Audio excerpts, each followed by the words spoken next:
Hello friends, welcome back to my channel. आज आपण 3.3 stopping by woods on a snowy evening याचं warming up पाहणार आहोत बाळांनो. त्यातील चिटचॅट हा भाग पाहूयात. त्याच्यात म्हटलंय share this chat with your benchmate classmates. तुम्हाला काय करायचं आहे, काही क्वेश्चन्स दिले आहेत खाली, त्या क्वेश्चनचा अनुसरून तुम्हाला चॅटिंग करायची, म्हणजे एकमेकांशी संवाद साधायचा आहे. ओके, तर कोणाशी? बेंचमेट, जो तुमचा बेंच पार्टनर असेल, किंवा क्लासमेट, क्लासमधला एखादा विद्यार्थी असेल तर त्याच्याशी तुम्हाला संवाद साधायचा आहे. फर्स्ट क्वेश्चन दिला आहे त्यांनी, where did you go for a picnic recently. म्हणजे काय, तर तुम्ही सध्या सहली करता कुठे गेला होतात. You can give answer like this, I went to the hill station Lonavala near Mumbai recently. Next question, who all accompanied you, म्हणजे तुमच्यासोबत कोण होते. Answer, I was accompanied by my brother and 2 friends. Next question, why did you select that picnic spot, म्हणजे तुम्ही तोच picnic spot का select केला, म्हणजेच का निवडला. Answer, I selected that picnic spot as it has beautiful and scenic views.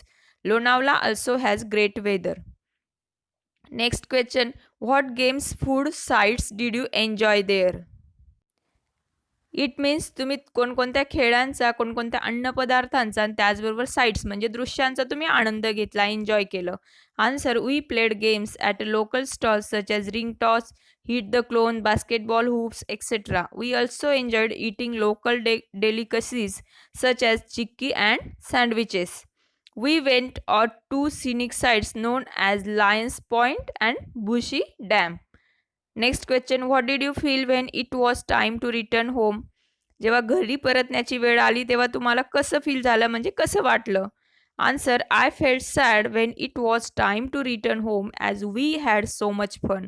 I did not want the day to end. पहा बाळांनो, नेक्स्ट दिलंय त्यांनी. Next question, look at the picture and frame questions. एक picture दिलेलं आहे साईडला, तुम्ही जेव्हा टेक्स्टबुकमध्ये पाहणार तेव्हा तुमच्या लक्षात येईल. तर त्या पिक्चरला अनुसरून तुम्हाला काय बनवायचे आहेत, क्वेश्चन्स बनवायचे आहेत, प्रश्न बनवायचे आहेत. जसं त्यांनी हा एक फर्स्ट क्वेश्चन त्यांनी तुम्हाला एक एक्झाम्पल म्हणून दिलं आहे, where are the trekkers trekking, म्हणजे ट्रेकर्स कुठे ट्रेकिंग करतायत. अशाच प्रकारचे तुम्हाला त्या पिक्चरला अनुसरून, त्या चित्राला अनुसरून क्वेश्चन्स बनवायचे आहेत. तर मी त्याचे आन्सर्स म्हणजे ते क्वेश्चन्स बनवून दिले आहेत. B, what colour clothing are the trekkers wearing. C, what equipment are the trekkers carrying. D, how many trekkers are there in total. आणि E, is it morning or evening during the trek. Next question, form groups of 4 to 6 students.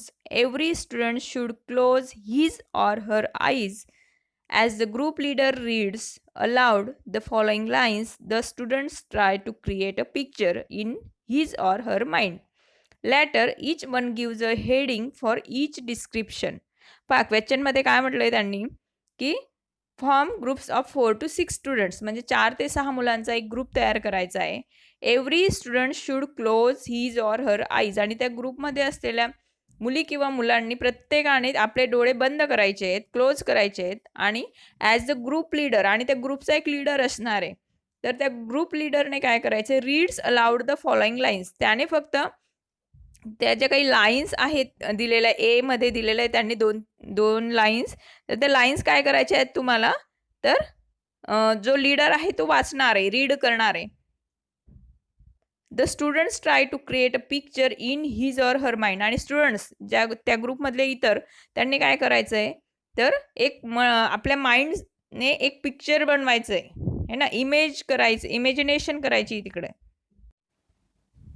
म्हणजे आपल्या मनामध्ये एक चित्र तयार करायचं आहे. जो लीडर आहे तो जे काही वाचणार आहे त्या लाईन्सच्या अनुषंगाने तुम्हाला एक चित्र बनवायचं आहे मनामध्ये. Later, each one gives a heading for each description. आणि प्रत्येकाने त्या डिस्क्रिप्शनसाठी एक हेडिंग द्यायचं, एक टायटल द्यायचं आहे त्या ग्रुपमधल्या प्रत्येकाने. ओके, तर पाहूयात आपण. ए दिलं इथं, bright blue sky, soft white clouds sweeping by, tiny specks of birds flying high, the sun playing hide and seek behind the clouds. तर मी तुम्हाला एक उदाहरणादाखल एक हेडिंग दिलं इकडे, perfect day for a picnic, म्हणजे पिकनिकसाठी एक उत्कृष्ट दिवस, असं त्याचं मिनिंग होतं आहे. म्हणजे हे जे काही सिनरी तयार केलेली आहे, तर त्या सिनरीला अनुसरून म्हणजे पिकनिकसाठी योग्य असा दिवस आहे. म्हणजे हे सगळं जेव्हा आपल्याला आढळेल, तर तो काय असणार आहे, तर एक पिकनिकचा छान सुपर्ब असा डे असणार आहे. पहा मग next B, miles of smooth barren land, sparkling sand stretch till the horizon in wave like forms, thorny cacti propping here and there. An occasional cluster of palms provide a shady spot. A caravan of camels moving in a line in the distance. Generally आपल्याला दिसतंय तर हे सगळं जे काही त्यांनी इथं scenery create केली आहे, तर ती आहे ॲक्च्युली डेझर्टची आहे. कॅमल्स कुठे असतात, डेझर्टमध्ये. तर म्हणून तिथं हेडिंग येते बाळांनो, waves of the desert sand.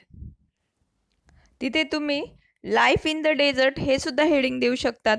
म्हणजे आपापल्या परीने आपण हेडिंग तयार करायचं आहे त्या लाईन्सला अनुसरून, आणि मग तुम्ही ते द्यायचं आहे. म्हणजे हेडिंग तिथं तयार करून सांगायचं आहे. ओके. पहा मग पुढे काय म्हटलंय, such a figurative description that creates mental pictures in the mind of the reader listener is called imagery.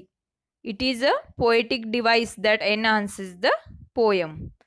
मग आपण हे जे काही डिस्क्रिप्शन आहे, म्हणजे हे जे काही वर्णन दिलेलं आहे सेंटेन्समध्ये, तर ते जर आपल्या मनामध्ये मेंटली आपण त्याचं पिक्चर तयार करू शकलो, तर त्याला काय म्हटलं जातं, रीडरने किंवा लिस्नरने, ऐकणाऱ्याने किंवा वाचणाऱ्याने आपल्या मनासमोर एक पिक्चर तयार केलं. आता आपण पाहिलंच, हे 2 उदाहरणं पाहिलेच आपण, आणि आपण त्याला हेडिंग दिलं. तशा प्रकारे आपण जे पिक्चर तयार करू शकतो त्याला काय म्हणतात, तर इमेजरी म्हणतात. कल्पकता, imagery. It is poetic device, आणि ते काय आहे, तर पोएटिक डिव्हाइस आहे. आणि त्याच्यामुळे काय होते, पोएट्री खूप सुंदररित्या तयार होते. म्हणजे पोयम ही खूप सुंदर बनते. एनहान्सेस द पोयम, म्हणजे पोयमला सुंदर बनवण्याचं काम, रीच करण्याचं काम हे पोएटिक डिव्हाइस करत असतात. म्हणून हे इतर पोएटिक डिव्हाइसमधला हा फर्स्ट, म्हणजे एक पोएटिक डिव्हाइस आहे इमेजरी. पहा मग काय म्हटलं त्यांनी, compose in your group a 4 to 6 line poem which contains imagery. आता तुम्हाला काय करायचं आहे, तुमच्या ग्रुपने काय करायचं आहे, तर ही 4 to 6 लाईनची, म्हणजे 4 ते 6 लाईनची, ओळींची तुम्हाला पोयम तयार करायची, आणि ज्याच्यामध्ये तुम्हाला काय आढळेल, विच कंटेन्स इमेजरी आढळेल, अशी पोयम तुम्हाला स्वतः तयार करायची. मी आन्सर म्हणून दिलं आहे, the ocean waves jump up and down, blue azure water as far as the eyes could see, beautiful dolphins played under the sun, ocean creatures frolic all wild and free. आता आपण वळूयात बाळांनो, stopping by woods on a snowy evening या पोएमच्या margin क्वेश्चन्सकडे. Margin questions म्हणजे जे समासामध्ये दिलेत तुम्हाला, त्या टेक्स्टबुकच्या एका पेजवर समासामध्ये काही क्वेश्चन्स दिले आहेत, तर ते आपण पाहणार आहोत. फर्स्ट क्वेश्चन आहे, where has the poet stop. तर पोएट हा कुठे थांबला. Answer, the poet has stop in the beautiful woods. सुंदर अशा जंगलांमध्ये तो थांबलाय. Next question, what season of the year is described here. कोणता सीझन डिस्क्राईब केलाय, वर्णन केलाय, कोणत्या सीझनचं वर्णन केलंय इथं. आन्सर आहे, the season of the year described in the poem is winter. Winter म्हणजे हिवाळा ऋतूचं वर्णन केलंय. What time of the day is described here, म्हणजे दिवसामधल्या कोणत्या वेळेचं वर्णन केलं आहे. Answer, the time of day described in the poem is evening. तर या पोयममध्ये इव्हिनिंगची वेळ डिस्क्राईब केली, संध्याकाळची वेळ डिस्क्राईब केली. Next question, on what date every year is the darkest evening. तर प्रत्येक वर्षी, एव्हरी इयर, कोणत्या डेटला, म्हणजे कोणत्या तारखेला डार्केस्ट इव्हिनिंग असते. तर आन्सर आहे, the date every year when it is the darkest evening is 21 December. Next, list the sounds mentioned in the poem. Answer: the sounds mentioned in the poem are shaking of harness bells by the horse, sweep of easy wind, and downy flakes. Next question, why does the traveller have to leave the lovely woods? ही सुंदर अशी जंगलं ट्रॅव्हलरने का सोडायला हवीत? Answer आहे, the traveller has to leave the woods as he has promises to keep and miles to go before he स्लीप्स.